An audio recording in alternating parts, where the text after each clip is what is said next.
Now, talking about the first single, "End of Me," it's a great song, but I have to be honest. At the really beginning, when I just knew that the collaboration is gonna be Gavin Rossdale, I was like, "What?" I mean, Apocalyptica, the lead singer of Bush. I didn't imagine that, and it was a great result at the end. How was the chemistry? Who came with the idea? Okay, let's ask Gavin Rossdale. We had the song already existing, and we were thinking about possible singers, and suddenly we remembered, hey, Gavin, what is he doing? Because we did 98 or end of 90s, we made a remix for Bush. Okay. So we were very familiar with his sound and his voice, and that time he left us a great impression of the way he's singing, and then we thought, okay, we don't know what he's doing at the moment. Is he working on new stuff? Nobody heard about him so much recently, so we contacted him, and he was luckily on board. And we personally, we never wanted to be stuck when thinking about collaborations, that somebody, that the vocalists, they need to come from metal genre. Of course not. It's more exciting when we can offer the singers a platform to perform where they normally don't do. To do something different. Awesome. Now, I just saw the video. Great video. Where did you film it? It's like a cathedral or something? It's a, what do you call it? Crematorium. Crematorium? Where you put the ashes. Yeah, after I know perfectly what is crematorium. Yeah. Awesome. How do you came with the idea? Okay, let's do a video in a crematorium. It's our director, Lisa Mann, she directed already I Don't Care video, and we really fell in love with her way of expressing emotions and how she feels our band is. I think we have really the same kind of way of thinking things, and we wanted to have her back, and now she's actually directing all the 3 videos. We're going to do for this album, and it's going to be like sequels. All the 3 videos going to have sort of it's a sequel. Yeah. Talking about another song of the album, "Bring Them to Light," I know that you did that song for Worlds Collide at the beginning. Is that true? And then you...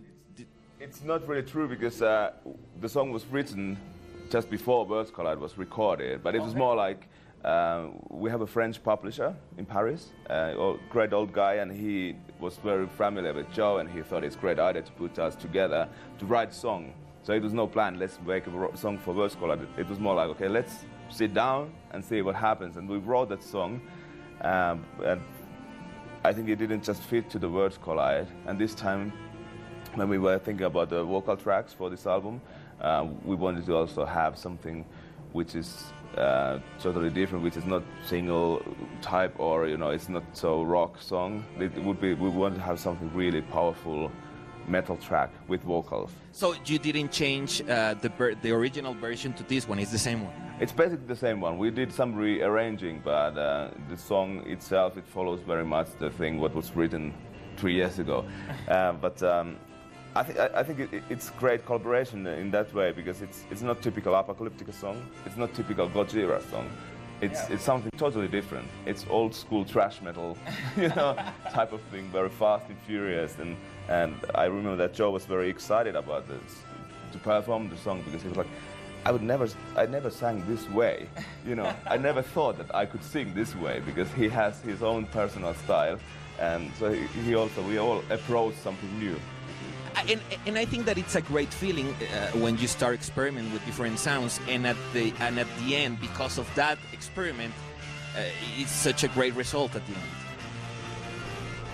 What do you think, Paolo? Yes. That's good.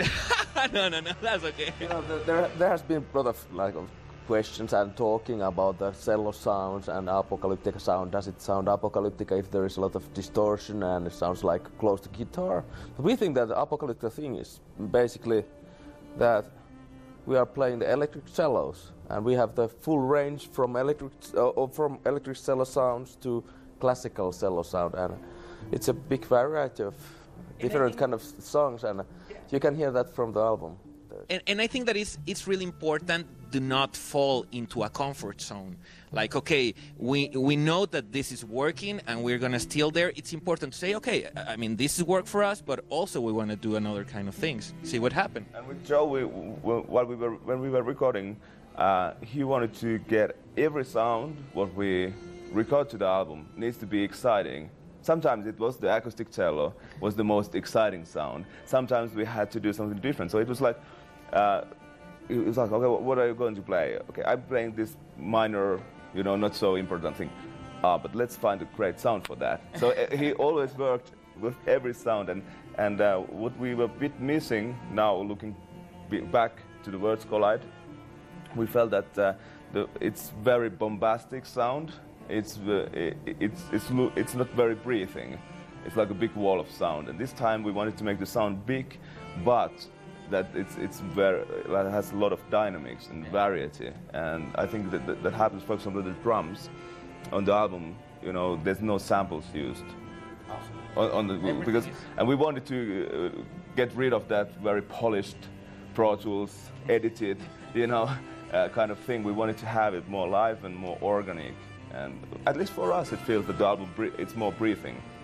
And I think it was really inspiring to work that every sound was always made on the spot. It wasn't like you play something and I will fix the sound when it goes to mix. It was like every sound was done on the spot, so no distortion added later or anything like that. And also with the drums, so we kept changing snare drums, tuning the drums, bringing in some trash cans which I was beating every now and again, and that kind of stuff to get it exciting already when you recorded it, and that was really inspiring.